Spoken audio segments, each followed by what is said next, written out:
Daerah dengan potensi banjir paling besar adalah Indramayu dan Karawang. Jadi ini yang akan kita lakukan. Kita tanamin pohonnya satu perpaduan pohon hutan yang tidak bisa ditebang. Hutan buatan anu didamel ku Sri Baduga Maharaja sok sering disebut Prabu Siliwangi Baraya.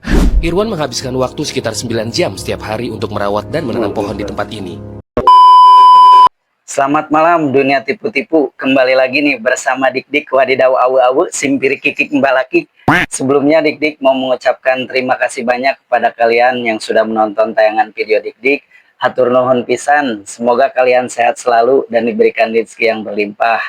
Nah, di video kali ini ada potensi-potensi yang rawan bencana alam nih di Jawa Barat, yang Dik-Dik akan memberitakan nih kepada dulur-dulurku wilayah mana saja nih yang berpotensi tsunami, longsor, bencana-bencana alam di Jawa Barat, mulai dari Cianjur, Garut, Cirebon, Indramayu. Nah, ini hamparannya ya, kita lihat dulu nih. Oke, biar kalian tahu nih informasi di Jawa Barat mengenai bencana alam dan kerusakan alam ya di Jawa Barat tuh nyampe 80%, sisanya 20% yang masih utuh dan terjaga. Oke, kita lihat dulu aja nih dari tayangan videonya. Oke, cekidot. Sampurasun wargi Jabar. Saat ini Kumparan lagi bikin series tentang bencana di Jabar. Ini buat ngingetin potensi bahaya yang menyertai bencana. Gimana sih peta kerawanan bencana di Jabar? Lalu, seberapa besar luas area potensi bencana di masing-masing kabupaten kota? Ini titik-titik potensi bencana banjir di Jabar. Sebagian besar berada di wilayah pantai utara. Daerah dengan potensi banjir paling besar adalah Indramayu dan Karawang. Kalau ini titik-titik potensi bencana tanah longsor, banyak dataran tinggi di Jabar. Jadi wargi Jabar yang tinggal dekat lereng harus hati-hati. Khususnya di Sukabumi yang punya potensi tanah longsor paling besar.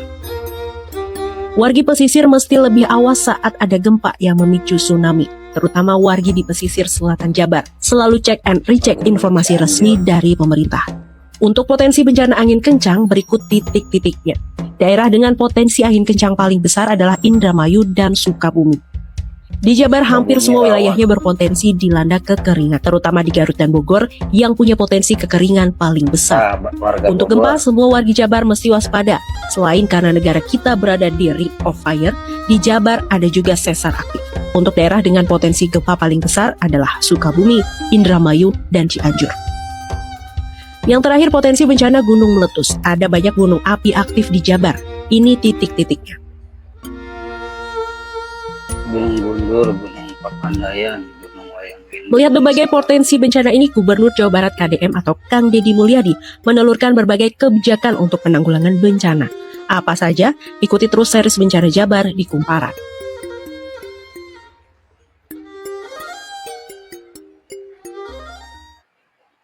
Oke, dulur-dulurku, seperti itu ya titik-titik potensi bencana alam di Jawa Barat yang harus kita ketahui nih dan harus kita waspadai. Itu titik-titiknya tadi sudah dijelaskan ya, mulai dari Cianjur, Sukabumi yang sangat rentan berpotensi gempa, banjir gitu kan, dan harus dijaga juga nih. Dan Pak Deddy ini akan mencegah bencana-bencana alam ini melalui penanaman pohon di Jawa Barat dan akan melibatkan masyarakat untuk menanam pohon dan akan dibayar tuh masyarakat yang menanam pohon itu per hari sebesar 50.000. Dan ini nih kita lihat dulu aja ya biar lebih jelas dari videonya Pak Deddy Mulyadi melalui penanganan di wilayah Jawa Barat. Oke. Jabar Pak, kondisi hutannya sejauh ini bagaimana Pak? Kondisi hutannya kan sudah tahu, Jawa Barat kondisi hutan yang betul-betul masih hutan kan tinggal 20% lagi. 80% kan dalam keadaan rusak. Nah, untuk itu yang rusak ini kita secara bertahap mulai bulan Desember ini untuk masyarakat digerakkan menanam dan merawat. Selama ini kan program reboisasi itu menanam ditinggal. Konsep saya nggak begitu. Nanti setiap masyarakat memegang 1 atau 2 hektar, menanam pohon, kemudian merawatnya sampai pohon itu kokoh dan kuat. Dan mereka mendapat upah dalam setiap hari distandarkan oleh saya 50.000. Nah itu lebih mahal dibanding upah nyangkul di daerah tertentu hanya 30.000. Jadi ini Dan kenapa harganya hanya 50.000? Agar banyak rakyat yang dilibatkan. Jadi ini yang akan kita lakukan. Betul. Kita tanamin pohonnya satu perpaduan pohon hutan yang tidak bisa ditebang. Misalnya kayak caringin, jamuju, kemudian tanjung, itu bahasa saya ya. Nah, kemudian yang lainnya pohon yang produktif, petei, jengkol, nangka. Nah, itu. Sehingga masyarakat dalam jangka panjang mendapat hasilnya. Termasuk dalam besok saya juga akan undang perhutani. Saya mau nanya berapa areal yang kosong. Nanti kita tanami.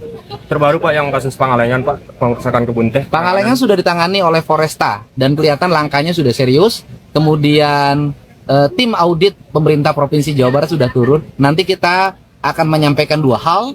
Yang pertama, perusakannya sedang berproses di Polresta dan sebentar lagi mungkin ya ada penetapan tersangka. Otak pelakunya saya sebentar lagi akan ditangkap. Ini informasi yang saya dapat. Kemudian yang kedua, nanti kita juga akan melaporkan sisi pidana lingkungan hidupnya. Efek dari penebangan itu apa yang terjadi. Dan kemudian yang ketiga, kita akan mengajukan sisi kerugian negaranya. Jadi ada 3 tahapan yang akan kita lakukan. Sehingga siapapun yang berbuat kerusakan di Jawa Barat tidak perlu dilakukan. Karena apa? Karena Anda akan mendapatkan beberapa pidana yang akan kami ajukan. Siap. Berarti Pemprov menindak tegas Pak ya? Ya. Nah, seperti itu penjelasan dari Pak Deddy Mulyadi mengenai pencegahan bencana alam. Jadi warga akan dirangkul, masyarakat akan dirangkul oleh Pak Deddy Mulyadi melalui program penanaman pohon. Jadi satu orang tuh bisa 1 hektar ya menanam pohon, nanti dibayar oleh Pak Deddy Mulyadi, 1 orang 50.000 untuk menjaga dan merawat tanaman atau pohon untuk mencegah bencana alam. Seperti yang kita tahu ya, banyak berita yang terjadi sekarang bencana alam di daerah Sumatera gitu. Nyampe berapa ratus orang gitu yang meninggal. Juga turut berduka cita atas dulur-dulur yang terkena musibah bencana alam.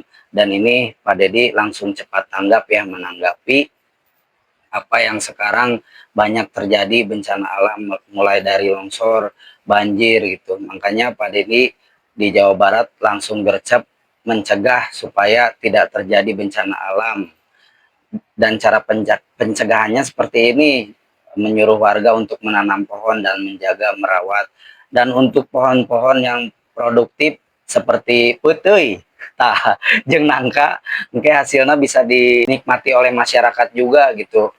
Dan untuk para penebang-penebang pohon liar, tak kades ya di Pemprov Jabar akan bertindak tegas, rek dipidanakeun pokokna nu ngarusak alam. Rasakeun we takumanen nu ngarusak alamnya. Karunya ulah dirusak alam kudu dijaga pokokna namanya. Dan ini ada contoh filsafat Sunda nih. Leuweung yang harus dijaga dan dirawat. Ini nih penjelasan dari si Akang sebagai orang Sunda. Oke, kita lihat dulu nih dari tayangan videonya. 4 jenis hutan bagi masyarakat Sunda.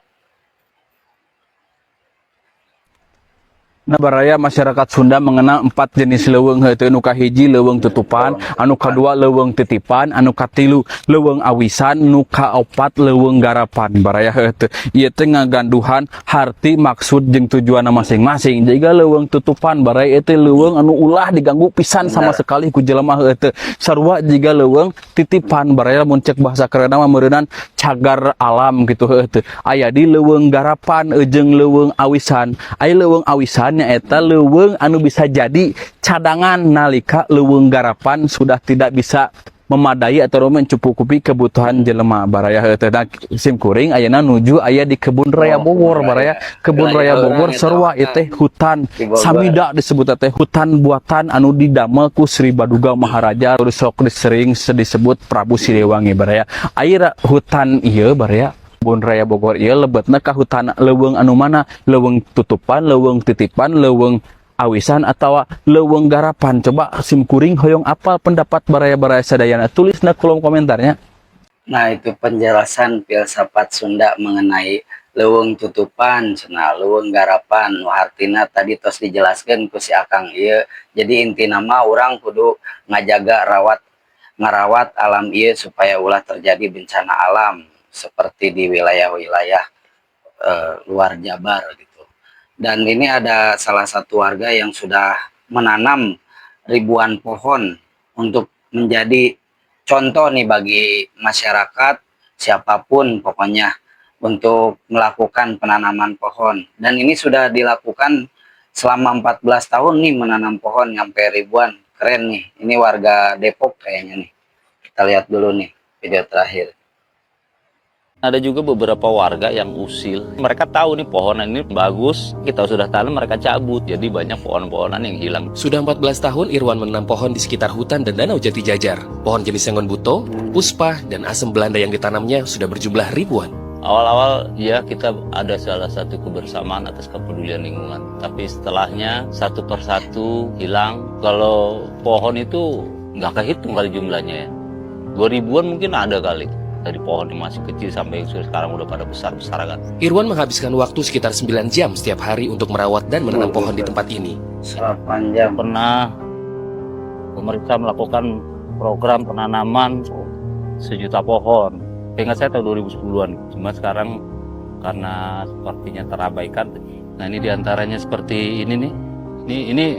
Ini lama-kelamaan dia kalau ini dia bisa mematikan pohon nih. Menanam pohon secara konsisten selama belasan tahun bukan perkara mudah. Laki-laki yang bekerja serabutan ini kerap mendapat respons negatif. Ada yang bilang sok pahlawan, ada yang bilang sok rajin, kita ikhlas aja. Toh sekarang mereka bisa nikmatin. Di samping untuk penghijauan, jangan sampai ada bangunan-bangunan liar yang berada di sekitar hutan dan setu. Berdasarkan studi dari Center for Global Development, dunia akan kehilangan sekitar 2,5 juta kilometer persegi hutan akibat deforestasi pada tahun 2050. Hutan akan terus dideforestasi, terutama di negara-negara ekonomi menengah.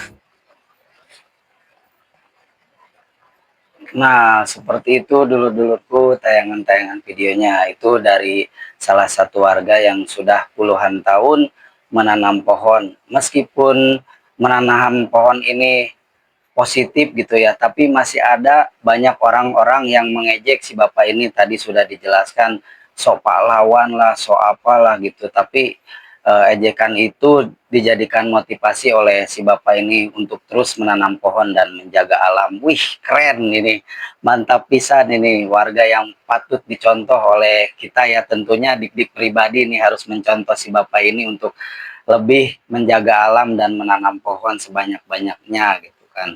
Dan itu tayangan-tayangan videonya dari mulai himbauan dari Pak Dedi, ada salah satu warga Sunda yang menerangkan filsafat untuk menjaga alam, leuweung tutupan, titipan, pokoknya kudu dijaga. Dan itu ada peta-peta juga di Jawa Barat yang berpotensi bencana alam, mulai dari banjir, longsor, dan gempa. Itu tadi sudah dik-dik tayangkan ya dari mulai videonya. Untuk warga, khususnya warga Jawa Barat nih, hayu orang bareng-bareng kita rawat dan jaga alam kita untuk anak cucu kita ke depannya, untuk tidak supaya banjir dan longsor. Oke, hatur nuhun, mungkin itu saja dari tayangan videonya. Terima kasih banyak yang sudah mensupport dan mendukung tayangan video dik-dik. Hatur nuhun, sampurasun.